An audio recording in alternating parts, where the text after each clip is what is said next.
Donc, est-ce que le robot peut remplacer le chirurgien? Vous l'avez compris, moi, j'ai un conflit d'intérêts à déclarer. Je suis chirurgien cardiaque. Donc, moi, je n'ai pas forcément envie d'être remplacé par un robot. Je vais quand même essayer de répondre à cette question de la place du robot en chirurgie. Et est-ce qu'on peut imaginer demain que le robot remplace le chirurgien? Alors, dans ce match qui oppose le chirurgien au robot, un chirurgien, vous en avez un devant vous. Et puis le robot, je vous présente le Arthrobot. C'est le premier robot chirurgical qui date de 1983. Donc il a 40 ans. On a à peu près le même âge. En tout cas, j'aimerais le croire encore. Et ce robot, il fait de l'orthopédie. C'est un robot qui a été fait pour faire des arthroscopies.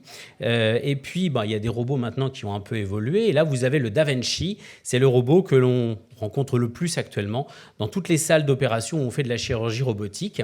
C'est le robot que vous voyez ici. C'est un robot de dernière génération. Mais ce qui est important à noter, c'est que ce robot, c'est en fait l'outil qui permet au chirurgien d'opérer. C'est en fait le chirurgien qui dirige ce robot. Vous avez ici une photo qui n'est pas, c'est pas la guerre des étoiles, c'est ce qui existe dans la vraie vie. C'est une photo prise au bloc opératoire où vous voyez ici le chirurgien qui manipule, qui dirige le robot à droite qui intervient sur le patient pour réaliser un certain nombre de gestes. Vous noterez que sur le champ opératoire, il y a le robot, mais il y a aussi un aide opératoire qui est un chirurgien avec une instrumentiste. Donc, il y a quand même des humains qui sont là pour contrôler un peu tout ça. Et puis surtout, il y a un chirurgien qui manipule le dispositif au même titre qu'un ouvrier va manipuler la pelleteuse ou la grue pour construire un bâtiment. Donc, on n'est pas vraiment actuellement à l'heure d'un robot qui opérerait à la place du chirurgien, mais on est à l'heure d'une chirurgie qui peut être assistée par robot. Alors, pour avoir un chirurgien remplacé par un robot, il faudra avoir un robot chirurgien autonome. Alors, est-ce que ça existe aujourd'hui? Non. Est-ce que c'est possible? On peut imaginer, en effet, avec ce qui nous a été montré précédemment, qu'avec de l'intelligence artificielle, en intégrant des données d'imagerie, par exemple, avec un dispositif qui est extrêmement précis pour réaliser des actes techniques, ça doit être possible sur des interventions très standardisées, sur des gestes automatisés assez simples. La question qu'on peut se poser, c'est si c'est des interventions simples, quel est l'intérêt d'utiliser un robot pour faire ce genre de chirurgie? Et puis, vous avez tous entendu ou tous vu à la télé, dans les médias, des interventions à distance, mais là encore, avec un chirurgien sur place. Alors, cette salle d'opération, avec un robot qui opère sans chirurgien, c'est peut-être le rêve de l'anesthésiste, Aude qui est passée tout à l'heure, peut-être qu'elle aimerait avoir une salle d'opération sans chirurgien. J'en doute quand même. Est-ce que c'est possible? Actuellement, ça n'existe pas. Est-ce que c'est possible? Peut-être, je ne sais pas. En tout cas, la question qui se pose, c'est pourquoi? Quel en serait l'intérêt?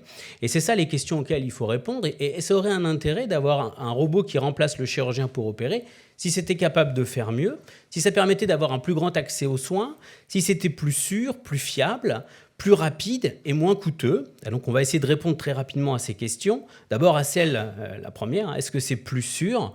Vous avez tous expérimenté ça comme moi. On l'a évoqué tout à l'heure, le bug, d'un seul coup, vous ne savez pas pourquoi, il y a une grosse pomme qui s'affiche au milieu de votre iPhone et puis vous ne pouvez plus rien faire. Pareil sur l'ordinateur et pareil sur toutes les machines qu'on peut utiliser parfois à l'hôpital ou au bloc opératoire. Et le robot vient également sujet aux mêmes limites. Johan Sylvain vous l'a montré tout à l'heure, à l'hôpital, on est connecté avec un tas de dispositifs, avec le réseau médical connecté, avec un tas de choses. Donc c'est très bien quand tout ça marche très très bien. Et c'est très sécurisé parce que les données de santé, c'est quelque chose qu'il faut protéger. Mais les données de santé, comme les données bancaires qui sont aussi très protégées, et on comprend pourquoi, c'est quand même sujet à des attaques. On a évoqué les cyberattaques et il y en a quotidiennement. Et il n'y a pas de raison, là encore, que le robot soit épargné. Donc en termes de sécurité, là, il y a un vrai enjeu qui constitue un peu une limite au dispositif. La question centrale du robot en chirurgie, c'est est-ce que ça fait mieux que l'homme? C'est ça la vraie question. Alors, il faut savoir que quand on pose cette question, et on regarde dans la littérature, les publications, je les ai lues pour vous, je vais vous les résumer très simplement. Il y a énormément de papiers dans toutes les spécialités. Il y a des spécialités où ça s'est développé, il y a des spécialités comme la mienne, la chirurgie cardiaque, où ça n'arrive pas vraiment à se développer, et pourtant ça fait 40 ans que ça existe, et il y a des bonnes raisons pour ça, on pourra en parler tout à l'heure. Et donc quand on regarde dans la littérature les résultats, eh bien je peux tout vous résumer avec ce papier, qui est sur les résultats de la chirurgie robotique en chirurgie abdominopelvienne, là où c'est le plus développé. Eh bien tout est résumé là, on aurait pu limiter la présentation à ça. Actuellement, il n'y a pas de preuve d'un clair avantage à utiliser ces dispositifs, ça fait pas mieux, ça fait peut-être pas moins bien, mais ça fait pas mieux en tout cas que la main de l'homme pour opérer. Par contre, ça coûte beaucoup plus cher et ça prend beaucoup plus de temps. Ça fait pas mieux, il faut garder à l'esprit que ça, c'est dans les données et les publications, les résultats qui sont publiés. Et quand on publie, c'est quand on a des très bons résultats. Et donc, en fait, les très bons résultats des experts font pas mieux que la chirurgie qu'on observe dans les registres au quotidien. Donc, il n'y a pas vraiment de signal qui montre actuellement que ça fasse beaucoup mieux d'être opéré par un robot que par un homme avec la chirurgie robot assistée. Et puis, la question centrale quand même, c'est que un chirurgien, avant d'être un chirurgien, c'est un médecin. Moi, je n'ai pas fait chirurgie d'emblée, j'ai d'abord fait médecine pour soigner les gens. Et comme tous les médecins, eh bien, ce qu'on veut, c'est soigner les gens. Et parmi nos valeurs, il y a des valeurs importantes, et notamment, il y a l'humanité. Et alors, quelle est l'humanité d'un robot ? On peut se poser la question, je pense que la réponse est simple. Et puis j'ai pris cet emblème de l'Académie de chirurgie. Pourquoi ? Parce que l'Académie de chirurgie, juste au-dessus du fronton, il y a une devise que je vous grossis ici. Concilioque manuque, par la main et par l'esprit. Et ça, je crois que c'est bien la devise de la chirurgie. Ce n'est pas juste un geste technique, c'est aussi un processus de raisonnement qui va tout autour et aussi de l'humanité pour soigner le patient. Et puis le dernier point qui n'a pas été évoqué tellement jusqu'à présent, mais qui je crois est important, on est à une époque où, vous le savez tous, la planète prend feu. Eh bien, à l'heure actuelle, se poser la question de l'éco-responsabilité. Est-ce que c'est éco-responsable de faire ce genre de choses, d'avoir un geste fait par un robot qui ne fait pas mieux que ce que fait un homme? Je pense que c'est une vraie question. Un dispositif comme ça, outre le fait que ça coûte très cher, c'est 2 millions d'euros, c'est 200 000 euros de maintenance chaque année, plus du consommable qui coûte très cher, avec une obsolescence programmée, avec des dispositifs qu'il faut changer très régulièrement, du matériel qui vient de l'autre bout de la planète, transporté dans des cartons remplis d'air et dans des avions. Donc en fait, on transporte de l'air en avion. Donc l'empreinte carbone de tout ça est formidable. Je pense que c'est quelque chose qu'il faut intégrer également dans le raisonnement et dans la place, si on veut trouver une place au robot dans les salles d'opération. Et donc finalement, pour conclure, le robot, on a un peu le sentiment qu'on a pris les choses à l'envers et qu'en chirurgie, on nous apporte une solution et que maintenant on nous demande de trouver le problème que cette solution pourrait répondre. Et c'est ça la vraie question, c'est pourquoi finalement utiliser le robot en chirurgie ? Pour faire certains gestes très techniques, très précis, d'accès difficile, certainement, ça a un sens. Pour le reste, les bénéfices sont très incertains et ça soulève finalement plus de questions que ça ne résout de problèmes. Donc après 40 ans de chirurgie robotique, la chirurgie assistée par robot, oui, elle existe, elle permet de faire du mini-invasif, de faire un certain nombre de choses. Actuellement, aucune supériorité dans aucun papier n'a été montrée par rapport à la chirurgie faite par un chirurgien. Par contre, il y a un vrai bénéfice marketing autour de tout ça, c'est certain, et des limites qui sont certaines. Alors, est-ce qu'il faut développer un robot autonome demain pour remplacer le chirurgien ? Vous l'aurez compris, personnellement, je ne le crois pas.